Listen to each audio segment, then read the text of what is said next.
शुरुआत करेंगे इस वक्त की सबसे चर्चित सबसे बड़ी खबर के साथ। एटीएस की पूछताछ में सीमा की बड़ी चाल का इंकशाफ हुआ है।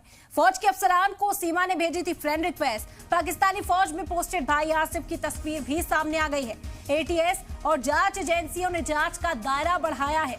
आपको बता दें कि नेपाल से लेकर भारत पहुंचने तक केवल रिजेंसी की जांच होगी। होटल में जहां जहां सीमा हैदर रुकी थी उसकी भी जांच होगी। सीमा हैदर ने सोशल मीडिया पर जिन जिन लोगों को फ्रेंड रिक्वेस्ट भेजी थी उनसे भी पूछताछ हो सकती है। जांच इस बारे में भी हो सकती है। नेपाल में 2 लोगों के राब्ते में सीमा हैदर थी, उनकी भी जांच होगी। तो सीमा हैदर के मामले में बड़े इंकशाफ होते जा रहे हैं। पहले ये मामला महज प्यार का बताया जा रहा था, लेकिन अब जैसे ही एटीएस की एंट्री हुई, जांच एजेंसियों की एंट्री हुई, इस मामले की जो परतें हैं वो खुलती हुई नजर आ रही हैं। बता दें कि एटीएस की पूछताछ में सीमा की बड़ी चाल का इंकशाफ हुआ है। फौज के अफसरान ने सीमा ने फ्रेंड रिक्वेस्ट भेजी थी। बताया जा रहा है सीमा हैदर के कई सारे जो है अकाउंट्स हैं सोशल मीडिया पर, और उन अकाउंट्स को सीमा इस्तेमाल करती थी फौज के अफसरान को फ्रेंड रिक्वेस्ट भेजने के लिए। उन्होंने कई फौजी अफसरान को रिक्वेस्ट भेजी थी।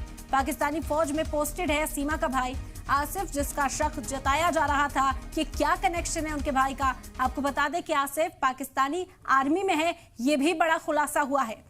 एटीएस और जांच एजेंसियों ने जांच का दायरा बढ़ा दिया है।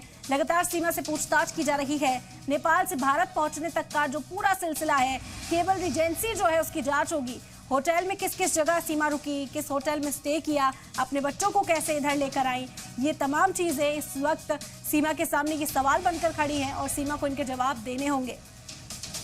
बता दें कि सोशल मीडिया पर जिन जिन लोगों को फ्रेंड रिक्वेस्ट सीमा ने भेजी थी वो भी जांच होगी। नेपाल में 2 लोगों के राब्ते में सीमा बताई जा रही है।